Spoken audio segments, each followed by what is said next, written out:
Hello there, and welcome to a surprise episode of the Forever Classic Podcast. This is one of our interview specials, and I actually discovered this not 24 hours ago from recording this, but a friend of mine who I used to edit for on Marooners Rock, his name's Doug Spears, he was attempting a marathon world record for playing rock band drums the longest that he can. And the previous record was about 26 hours. He made it about 28, 27, 45 minutes.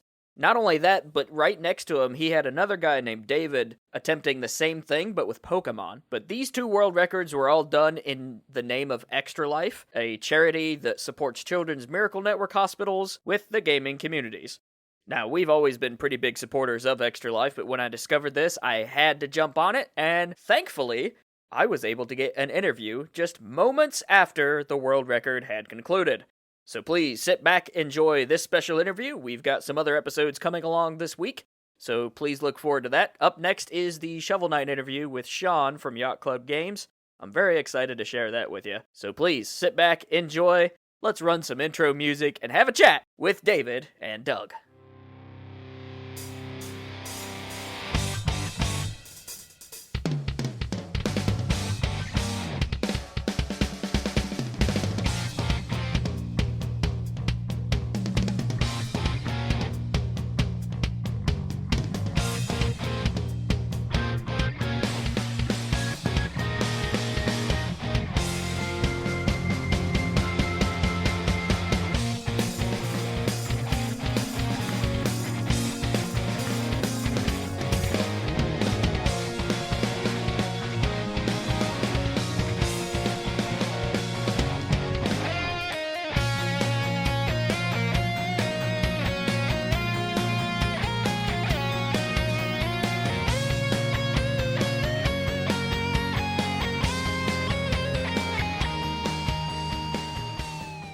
My name's Doug Spears, and I did the Rock Band Endurance World Record. The previous record was on drums. Yes, on drums. That is an actual distinction that they make. And the previous record was 26 hours, 40 minutes. And we have it written down. I'll get you the exact time. But it ended up being 27 hours and close to like 48. I think there's only like a 12-minute difference between Dave and I in the end. Yeah, and then I'm David Swick. I broke the record for the longest Pokemon marathon, and that was for 28 hours, 1 minute, 22 seconds, where the previous record was 24 hours. Yeah, right now I am like absolutely.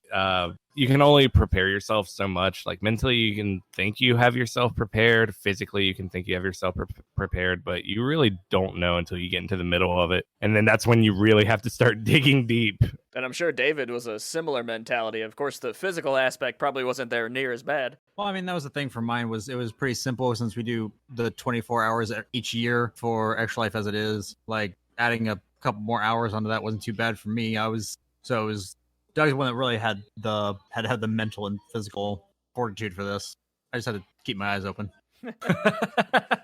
Now, what sort of planning went into this? How long have you guys been preparing for this moment? Oh God, I had this idea. I mean, I've kind of been wanting to do it for over a year now, honestly. And then I was like, maybe I can do this. I started working with, I had a personal trainer, and I was telling him about this crazy idea last year, like last spring, I think. And then kind of continue with that. I mentioned it to David, and he started looking. He was like, how about we do a dual thing? How about, you do Rock Band and I'll keep you company and I just do Pokemon. It's only 24 hours. That's nothing too crazy. And so we went, oh, okay. And then we started the journey with trying to get everything submitted through Guinness and approved, and then all of the planning that came after of witnesses, of venues, you name it. I mean, it's been a long year, and we're not done yet. I mean, we still have some work to do, but man, is it a weight off my chest, and I'm gonna feel so much better whenever I get a little bit of sleep in me.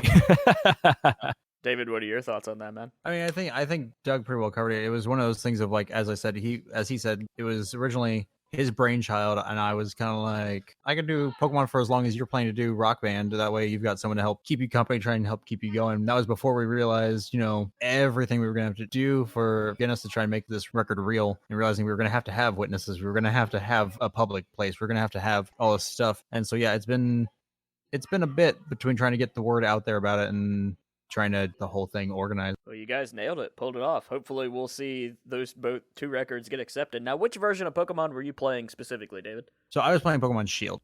Pokemon Shield. Okay. I know you were watching my stream at the end. I don't know if you could hear exactly what's going on. It got a little bit chaotic there, but yeah, we crossed that mark for Rock Band with We Are the Champions, and the end up slight spoiler, I guess, the end of Pokemon Shield is actually like a big celebration with fireworks and like, I'm assuming there's music in the game, but he had it muted, and just playing my screen and then out my peripherals, like seeing him sitting there watching the culmination of what he has done over, I mean, at that point it would have been, it was over 26, close to 27. I mean, it was just kind of that moment like, oh my God, we did it. Like, we joked as a group afterwards saying like, Guinness may just not accept it because it looked like we faked it. It lined up so perfectly, especially with the We Are the Champions not showing up in my music list. And then I backed out to go back in, and then it took forever to find that song, and to the point that we were just staring at going, are we going to miss the world record like threshold playing a song because the hardware is not working? And it lined up. Now, I was there. I had both streams running. Oh, man. And I watched David really struggle with that fight. That was a nail biter, and it paid off.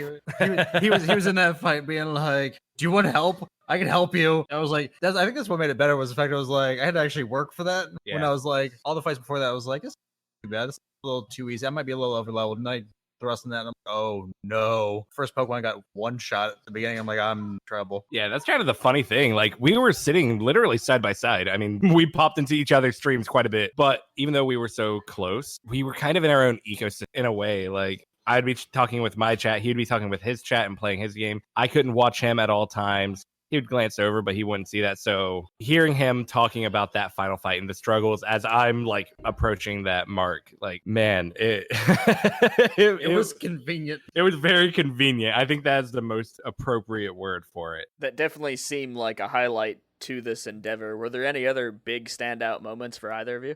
I mean, there were the 2 sets of 30-minute rickrolling that we both had to Oh my endure. gosh. Ugh. Thanks, Doug. For the kids, right?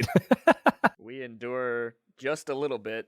They endure a lot, and it works out. Exactly. So, I mean, like David said, the Rickroll was pretty incredible. And I mean, I think there was a moment that we had where we were just like, yeah, we're going to do this. Like, of course, you plan to do it anyway. You know, that's your expectations. But when we realized, oh, wow, like, we got this, not even like at the end, but whenever he's like, okay, I'm still feeling okay. I'm still feeling okay. And we're still chugging along to the end goal. Like, that moment of, wow, like, this paid off.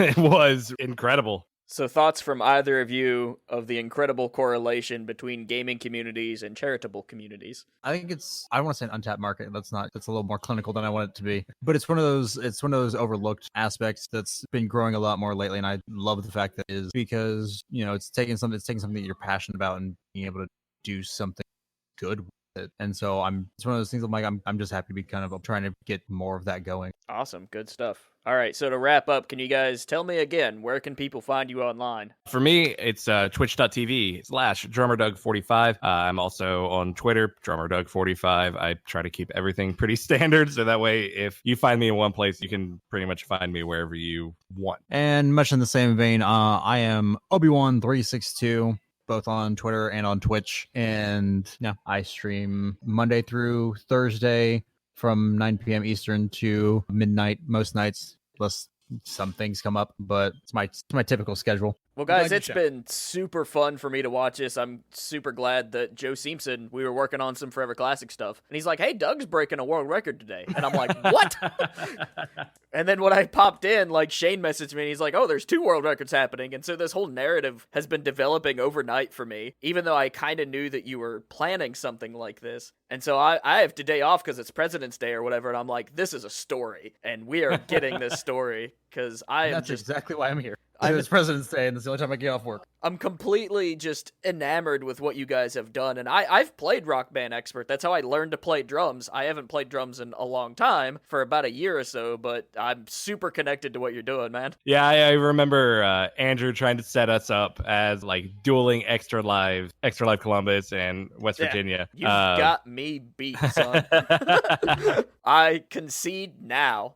You win. No, it's been great. I'm super glad that I could sit down and talk with you guys. Thank you for sharing this little bit of time with me. And thank hopefully you. I will have this done in a day or two to spread with our audience and hopefully the world. If anything, this will be on foreverclassicgames.com and it will be on the podcast feed, which is the Forever Classic Podcast. And we'll do some cross-posting, I'm sure, with Marooners Rock, and I definitely want to mention some of your work there. Is there any other writing you've done aside from Marooners that you want to plug? Really, it's just Marooners Rock. Things have just been really hectic lately with school and everything. So really, it's just Marooners Rock. Okay, well, I'll put a mention in there that I used to edit for you in that project. And you're Appreciate always it. welcome back at any time, man.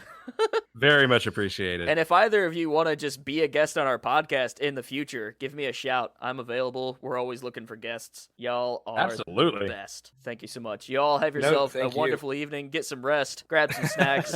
You deserve it. You are the champions. Congratulations, guys. Thanks, Alex.